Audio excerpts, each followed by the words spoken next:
So children, I am repeating myself. I said that there are primarily two assumptions of law of variable proportions, जिसको हम short run production function भी कहते हैं, जिसे हम returns to a factor भी कहते हैं. उसकी दो major assumptions हैं. One, labor is the only variable factor. We are assuming that it is only labor which is variable factor. और लेबर के अलावा बाकी जितने भी फैक्टर्स हैं वो सारे फिक्स्ड हैं. उनकी क्वांटिटी चेंज नहीं हो सकती, जितने हैं उतने ही रहेंगे.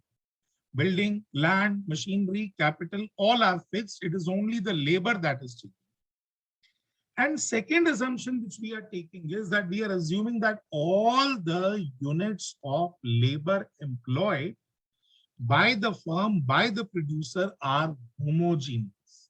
सारे के सारे यूनिट्स ऑफ लेबर बिल्कुल एक जैसे एफिशिएंट हैं, उनकी एफिशिएंसी में कहीं कोई डिफरेंस नहीं. ना जैसे ही हम ये अजम्पशन लेते हैं, मतलब अगर मैं रैंडमली किसी भी स्टूडेंट से जब ये पूछता हूं कि मान लेते हैं आप एक प्रोड्यूसर हैं और आपने जितने यूनिट्स ऑफ लेबर एम्प्लॉय किए उन सबकी एफिशिएंसी एक जैसी, तो उनका कंट्रीब्यूशन वेरी करेगा आउटपुट में या सेम रहेगा. फॉर एग्जांपल, मेरे पास एक यूनिट ऑफ लेबर है, वो 10 यूनिट बनाता है. जब मैं उतनी ही एफिशिएंसी का एक और लेबर हायर करूंगा तो उसका कंट्रीब्यूशन पहले वाले से ज्यादा होगा, पहले वाले से कम होगा, या उतना ही होगा जितना पहले वाला कंट्रीब्यूट कर रहा है. माइंड इट, दोनों की एफिशिएंसी बिल्कुल सेम, दोनों की सेम होगा. हाँ, तो नॉर्मल जो रिस्पॉन्स आता है वो यही है कि सर सेम होगा. बिकॉज अगर प्रोडक्टिविटी, अगर एफिशिएंसी, अगर क्वालिटीज, अगर एट्रीब्यूट्स, अगर वर्किंग कैपेबिलिटी सब कुछ बराबर है, तो automatically second unit will contribute exactly what the first unit contributed, third unit will also contribute the same, fourth will also contribute the same, and so on and so fourth. आप जितने units of labour employ करेंगे, अगर सबके सब बराबर efficient है तो सबका कंट्रीब्यूशन भी बराबर होगा. ऐसा नॉर्मल परसेप्शन है. लेकिन अकॉर्डिंग टू इकोनॉमिक थियरी ऐसा नहीं था. This is not what happens. Why doesn't it happen? This is exactly what we are required to study in law of variable. So in order to understand it, let us take an example. एक example लेते हैं और एक example के through इसको समझने की कोशिश करेंगे. आप अपने आप को एक प्रोड्यूसर के तौर पर इमेजिन करें. कोई भी प्रोड्यूसर ले लेते हैं. Let us suppose, okay, let us assume ourselves to be a farmer. ठीक है, फार्मर एक प्रोड्यूसर होता है. हम अपने आप को एक प्रोड्यूसर फार्मर की तरह अज्यूम करते हैं. Imagine that you have a certain amount of land with yourself. Land जो है वो आपका फिक्स्ड फैक्टर है. लैंड, आपके पास एक सर्टेन अमाउंट ऑफ लैंड है. Let's suppose few acres of land you are having. मान लेते हैं अच्छा खासा बड़ा पीस ऑफ लैंड है आपके पास, 20 एकड़ जमीन है, ऐसा मान लो.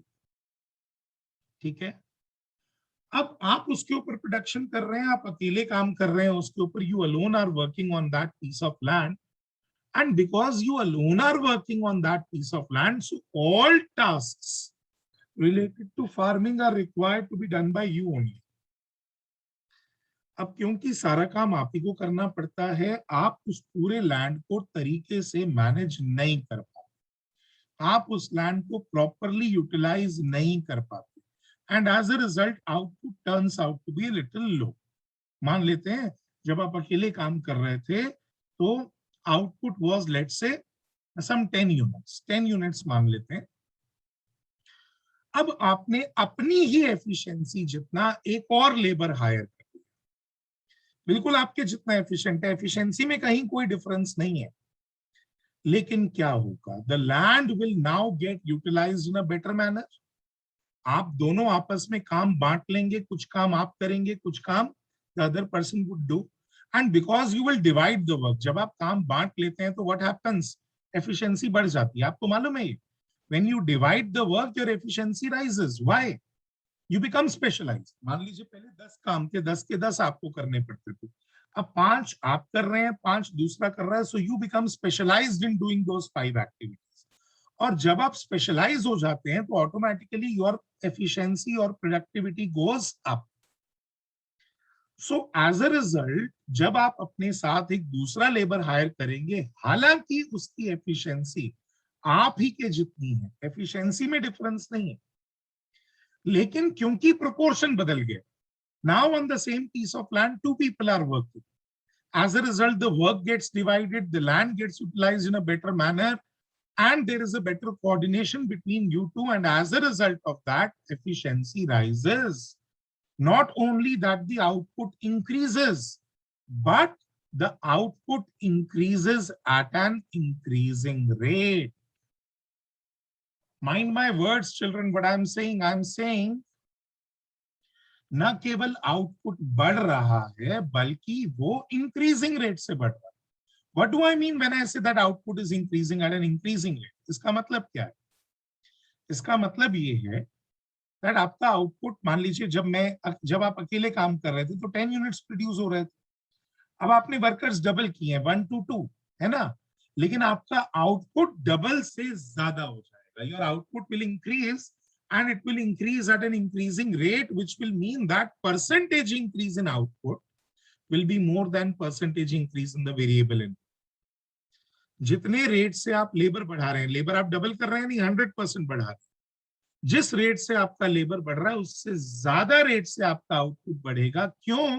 क्योंकि एक तो बंदे की एफिशिएंसी आपके जितनी है और उसको एम्प्लॉय करने पर काम बढ़ गया. Land is now getting being utilised in a better manner, coordination becomes better, specialization happens, due to which the efficiency goes up, not only of the new worker but आपकी भी efficiency बढ़ गई, and as a result output not just increases but it increases at an increasing rate.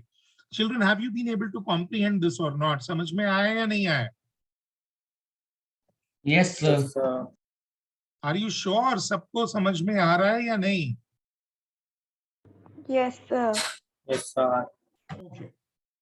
Land अभी भी बहुत बड़ी है, 2 workers भी कम है, आपने अपने ही जितना, यानी आप दोनों ही जितना एक और बंदा हायर किया.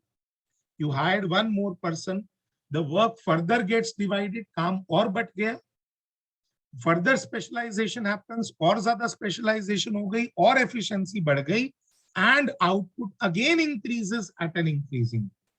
यानी जो थर्ड यूनिट ऑफ लेबर है वो सेकंड से भी ज्यादा कंट्रीब्यूट कर रहा है.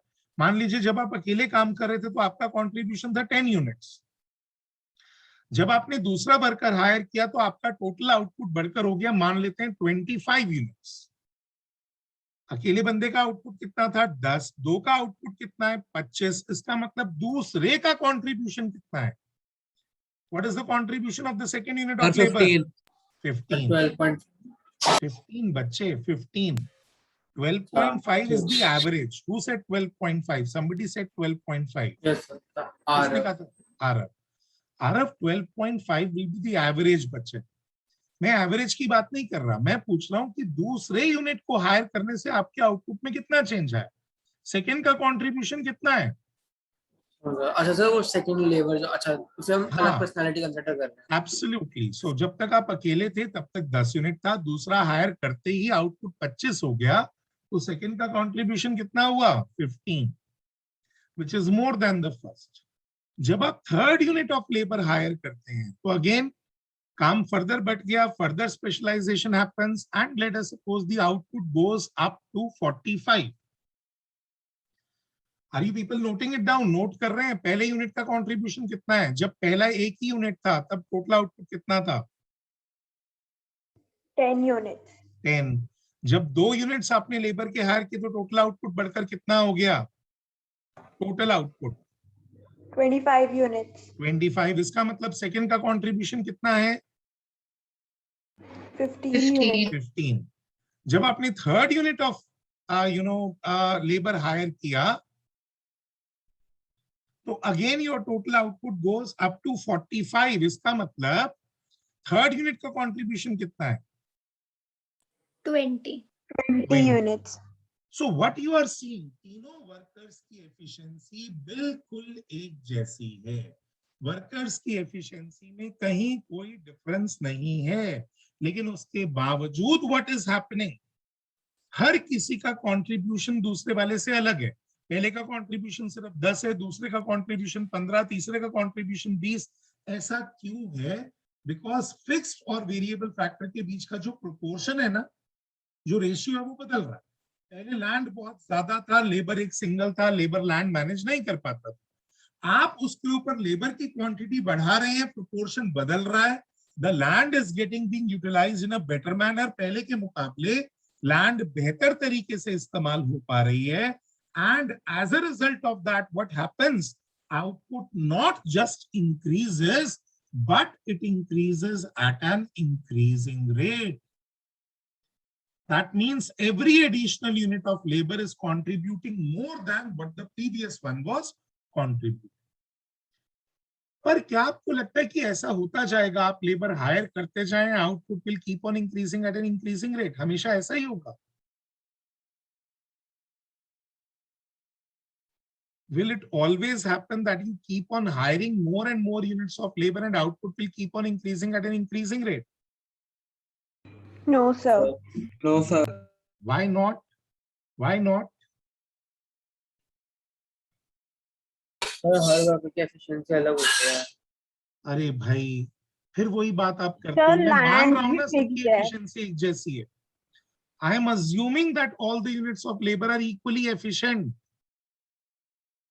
आप आगे तक जितने यूनिट्स ऑफ लेबर लगाएंगे, हम ऐसा मानकर चल रहे हैं कि सबकी एफिशिएंसी एक जैसी। अगर सबकी एफिशिएंसी एक जैसी है तो क्या जैसे जैसे हम एडिशनल यूनिट्स ऑफ लेबर लगाते जाएंगे, क्या आउटपुट बढ़ता जाएगा? इंक्रीजिंग रेट से बढ़ता जाएगा। अभी आपने देखा ना, सेम एफिशिएंसी होते हुए भी output was increasing at an increasing rate. Are you trying to follow what I'm saying or not? Children, second unit of labour की एफिशिएंसी फर्स्ट जितनी ही थी, लेकिन फिर भी सेकेंड ने फर्स्ट से ज्यादा कंट्रीब्यूट किया। थर्ड की एफिशिएंसी सेकेंड जितनी ही थी, फिर भी उसने सेकेंड से ज्यादा कंट्रीब्यूट किया। क्यों? क्योंकि proportion between land and labour is changing. पहले लैंड प्रोपोर्शनेटली ज्यादा था, लेबर कम था। जैसे जैसे लेबर बढ़ा रहे हैं, proportion is getting appropriate, and as a result of that output keeps on increasing at an increasing rate. My question is that as we keep on hiring more and more units of labor, जैसे जैसे हम labour के additional units employ करते जाएंगे, क्या output increasing rate पर ही बढ़ता जाएगा? No, sir. No. Why not? I'll tell you. Land is fixed. Mind it that land is fixed. Land की क्वांटिटी चेंज नहीं होती। शुरुआत में जैसे जैसे आपने लैंड के ऊपर एडिशनल वर्कर्स एम्प्लॉय किए, land was getting being utilised in a better manner, and as a result output was increasing at an increasing. But as a student of economics, you would understand that there is always an ideal ratio in which the fixed and variable factor must be employed. हमेशा एक ideal ratio होता है जिसमें labour और capital को आप employ करेंगे। जब तक आप उस आइडियल रेशियो तक नहीं पहुंचते, output will keep on increasing at an increasing rate. But once you reach that ideal ratio, जैसे ही आप उस आइडियल रेशियो पर पहुंचेंगे, व्हाट वुड हैपन? इसके बाद अगर आप और यूनिट ऑफ लेबर एम्प्लॉय करेंगे तो आउटपुट बढ़ तो सकता है, but now output will increase at a decreasing rate, it will increase at a diminishing rate. For example, मैंने अपने उसी लैंड के ऊपर चौथा यूनिट लगाया, उसने भी ज्यादा कॉन्ट्रीब्यूट किया, लेकिन 4 के बाद when I hired fifth unit of labour, mind it, fifth unit की एफिशिएंसी उतनी है जितनी फर्स्ट 4 की, लेकिन now land has been optimally utilised. अब क्या होगा? जैसे जैसे अब आप और वर्कर्स हायर करोगे, लेबर और लैंड का जो कोऑर्डिनेशन है वो बिगड़ने लगेगा, खराब होने लगेगा।